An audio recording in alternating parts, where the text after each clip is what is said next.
Beef Nacho Supreme has always been a family favorite, but Taco Bell recently removed this item from their menu. But it's so easy to make at home.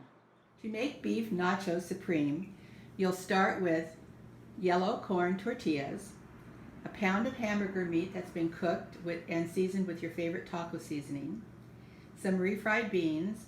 I'm using black beans, but any kind of refried bean works nicely.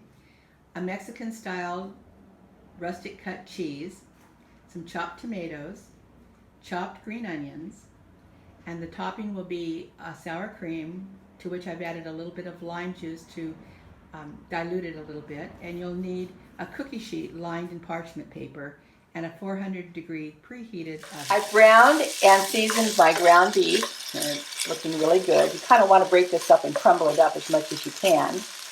Now take it off the heat. You start by laying your sturdy tortilla chips on your tray and try to fill in some of the blanks. You don't want your meat and filling to fall through. The sturdier the chip, the happier you're going to be with these nachos. The next layer is your meat, or it could be your beans. This is your personal choice. In our family, we only have one bean eater and one non-bean eater, so I like to put the meat on first so that I can separate the beans from the meat so that we don't get the areas of the nachos mixed up. And plus, I just personally think it's easier to put the meat on before you add the beans. Next addition will be your beans, and I do recommend that you preheat your beans just a little bit in the microwave before you try to lay this over the meat mixture. It will spread out on the nachos as it bakes, but it's much easier to put it in kind of just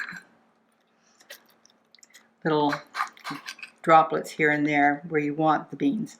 In the back of a spoon or a spatula, just kind of spread the beans around on top of the chips with the meat. Now it's time to add the cheese before the tray goes into a 400-degree oven for probably about 10 to 12 minutes. I want a generous amount of cheese on this. Our beautiful nachos are out of the oven. They were in for about 10 minutes, and they look just wonderful, and they smell so good too. I'm adding our tomato topping, and now the green onion.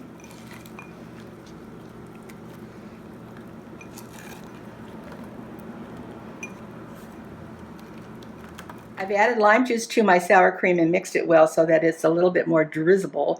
If you're lucky enough to have a bottle that you can kind of squirt over it, I would say that's much prettier than what I'm doing, but I don't have a bottle, so I'm just kind of squeezing the carton and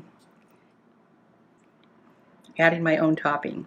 This is a great weekday meal. It's easy to put together, and always a family favorite. It's also a recipe that provides great leftovers for afternoon snacks for the kids. Thank you for watching this video. If you like this recipe, please give it a like. And if you subscribe to my Cooking with Jo channel, you will be notified whenever I post a new recipe.